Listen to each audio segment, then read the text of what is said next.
दोस्तों आप लोगों ने कैश फ्लो के बारे में तो बहुत सुना होगा। किसी भी कंपनी में इन्वेस्टिंग से पहले कैश फ्लो पे ध्यान देना पड़ता है। कैश फ्लो पे बहुत इंपॉर्टेंट होता है। कैश फ्लो कैसा है कंपनी का, ऐसा बहुत आप लोग सुने होंगे। लेकिन ये कैश फ्लो होता क्या है और कैश फ्लो इतना इंपॉर्टेंट क्यों होता है इन्वेस्टिंग पर्पज से? मतलब किसी भी कंपनी में अगर आप इन्वेस्ट करना चाहते हो तो उसका कैश फ्लो देखना इतना ज़रूरी क्यों होता है, कैश फ्लो एक्चुअली होता क्या है, इसके बारे में आज इस वीडियो में डिटेल में बात करने वाला हूँ। तो इस वीडियो को एंड तक देखते रहिए, बने रहिए हमारे साथ।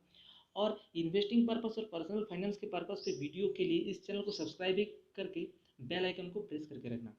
दोस्तों मैं हूं सरोज और आप लोगों का बहुत बहुत स्वागत करता हूं आपका अपना यूट्यूब चैनल अर्निंग हेल्पर पे। तो दोस्तों कैश फ्लो एक्चुअली होता क्या है, सिंपल भाषा में अगर आपको मैं बताऊं, कैश फ्लो आसान भाषा में, तो किसी भी कंपनी का जो अर्निंग होता है, इनकम होता है, इनकम अर्निंग होता है, और उसमें से जो खर्चा होता है, जो इनकम हुआ और इनकम होने के बाद जो खर्चा होता है, इसका टोटल हिसाब को, टोटल स्टेटमेंट को कैश फ्लो स्टेटमेंट कहा जाता है। यानी आपका कितना इनकम हुआ और आपसे कितना, उस इनकम में से कितना खर्चा हुआ और आपको कितना बचा, इसका टोटल एक विस्तार से हिसाब होता है। उस हिसाब को कैश फ्लो कहा जाता है। इसको और आसानी से समझते हैं एक एग्जांपल लेके।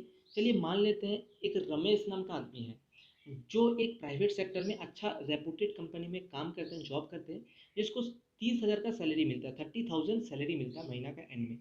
तो उसका सैलरी से इनकम, रमेश का अर्निंग हो गया 30,000। ओके, अब रमेश का एक पहले का कुछ पैसा था, इन्वेस्टमेंट था। फैमिली छोटा है तो उसका मान लेते हैं 2 मंजिला का घर है, तो वो लोग अपने परिवार लेके नीचे मंजिला में रहते हैं, तो ऊपर वाला फ्लोर उसने रेंट पे रखा हुआ है। तो ऊपर वाला फ्लोर में रेंट पे अगर रखा हुआ है तो रेंट से भी 5,000 इनकम आते हैं, मान के चलता हूँ कि 5,000 उसका रेंटल इनकम आता है, अर्निंग होता है।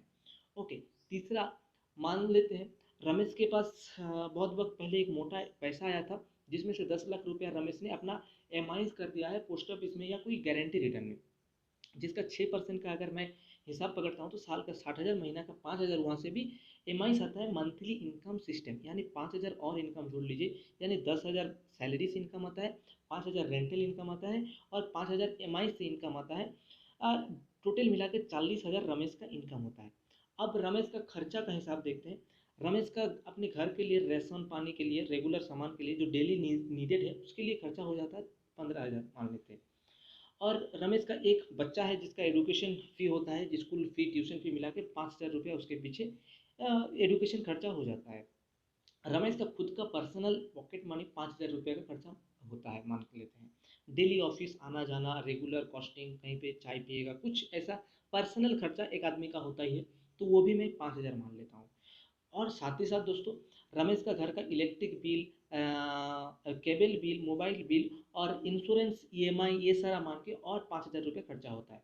तो 15,000 घर का खर्चा, 5,000 राशन, 5,000 ईएमआई बिल और electric bill, mobile bill, cable bill मिला के 5,000 स्कूल फी और 5,000 खुद का खर्चा। टोटल हो जाता है 15 प्लस 5 प्लस 5 प्लस 5, यानी 30,000 रुपया उसका खर्चा हो जाता है। वो एक्सपेंसेस हो गया। तो इनकम 40,000, खर्चा हो गया 30,000 रुपया। फिर भी रमेश के पास अभी 10,000 रुपया बचता है अपना टोटल इनकम में से। और इसी को कहते हैं कैश फ्लो, और इसको कहेंगे हम लोग पॉजिटिव कैश फ्लो।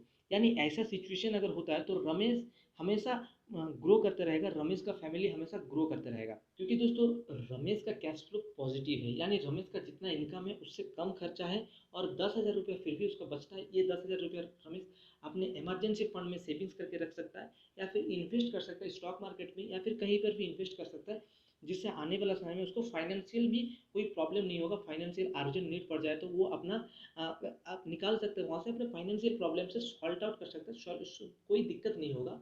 आने वाला समय में रमेश हमेशा, रमेश का परिवार ग्रो करते रहेगा, क्योंकि पॉजिटिव कैश फ्लो है। यहीं पे अगर साइमल्टेनियसली कोई एक राहुल नाम का व्यक्ति को हम पकड़ लेते हैं, सेम सिचुएशन है लेकिन उसका अपना खुद का अलग ही खर्चा है। हर महीना कहीं बाहर जाना, कोई अलग बुरा लत लत है, सिगरेट का लत है, महीना का 5,000 सिगरेट पीता है, महीना का 5,000 दारू पीता है, या फिर ऐसे पाउस में जाते हैं, एक्स्ट्रा खर्चा। यानी 40,000 का उसका टोटल अर्निंग है और 50,000 का खर्चा है महीना का। तो उसको तो एक्स्ट्रा 10,000 कहीं से लाना पड़ रहा है, यानी कर्ज लेना पड़ रहा है, उधारी करना पड़ रहा है। तो ये नेगेटिव कैश फ्लो बोला जाता है, इसको नेगेटिव कैश फ्लो बोला जाता है। इस सिचुएशन में उस व्यक्ति कुछ साल बाद कर्जा में, बहुत कर्जा में डूब जाएगा और आने वाला समय में वो बैंक हो जाएगा, दिवालिया हो जाएगा, बर्बाद हो जाएगा। ऐसे ही होता है सेम, एकदम सेम टू सेम किसी कंपनी में इन्वेस्टमेंट करने से पहले कैश फ्लो को देखना इसीलिए इतना ज़रूरी होता है। यानी अगर किसी कंपनी का कैश फ्लो अगर पॉजिटिव है, दैट्स मीन उस कंपनी का जितना इनकम है उससे कम खर्चा है, बाकी पैसा वो री इन्वेस्ट कर सकता है अपने बिजनेस में, तो बिजनेस ग्रो करेगा। या फिर उस वो प्रॉफिट को शेयर होल्डर को बांट सकता है, जिससे और शेयर होल्डर आएंगे, ज़्यादा फंड मिलेगा और कंपनी ग्रो कर सकता है। लेकिन वहीं पर अगर नेगेटिव कैश फ्लो है, जितना इनकम है उससे ज़्यादा खर्चा हो जाता है, तो वो कंपनी कुछ दिन बाद जाके बहुत ज़्यादा कर्जा में डूब जाएगा और वो बैंक हो जाएगा। तो अपना कंपनी को भी लेके चलेगा, और आप अगर उस कंपनी में इन्वेस्ट करते हो तो आपका पैसा भी लेके डूबेगा। तो इसीलिए इतना ज़रूरी होता है किसी भी कंपनी में इन्वेस्टमेंट करने से पहले कैश फ्लो स्टेटमेंट देखना। तो दोस्तों कैश फ्लो स्टेटमेंट अगर आपको देखने आता है तो कमेंट करके बताइएगा कि अपने कैश फ्लो स्टेटमेंट देखने आपको आता है। और अगर ऐसा कोई है जिसको कैश फ्लो के बारे में अभी तक पता नहीं था, पहली बार हमारे वीडियो के माध्यम से आपको कैश फ्लो के बारे में जानने को मिला है, तो वो भी कमेंट करके जरूर बताइएगा। और इस वीडियो को लाइक कीजिएगा, शेयर कीजिएगा, कमेंट जरूर कीजिएगा। और कैश फ्लो के बारे में कैसे कैश फ्लो स्टेटमेंट आप देख सकते हैं, इसको अगर आपको जानकारी चाहिए तो कमेंट करके बताइएगा, मैं इसके बारे में एक डिटेल वीडियो आप तक ले आऊँगा। और दोस्तों आप लोग अगर इन्वेस्टमेंट करना चाहते हो, म्यूचुअल फंड या फिर ट्रेडिंग करना चाहते हो, उसके लिए डीमेट अकाउंट ओपन करना चाहते हो, तो फ्री का डीमेट अकाउंट बना सकते हो ग्रो में जाके, जिसका लिंक मैं डिस्क्रिप्शन बॉक्स में दे दूंगा।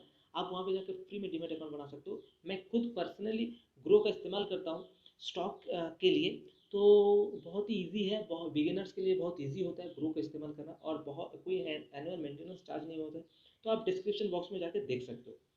चलिए दोस्तों, मिलते हैं ऐसे ही किसी और एक पर्सनल फाइनेंस के टॉपिक को लेके, जो कि होगा आपके लिए बहुत ही हेल्पफुल। तब तक आप अपना ख्याल रखिए। इस वीडियो को यहाँ तक आप लोगों को देखने के लिए बहुत बहुत धन्यवाद आप लोगों का। मिलते हैं अगले वीडियो में, तब तक आप अपना ख्याल रखिए। मैं लेता हूँ विदा।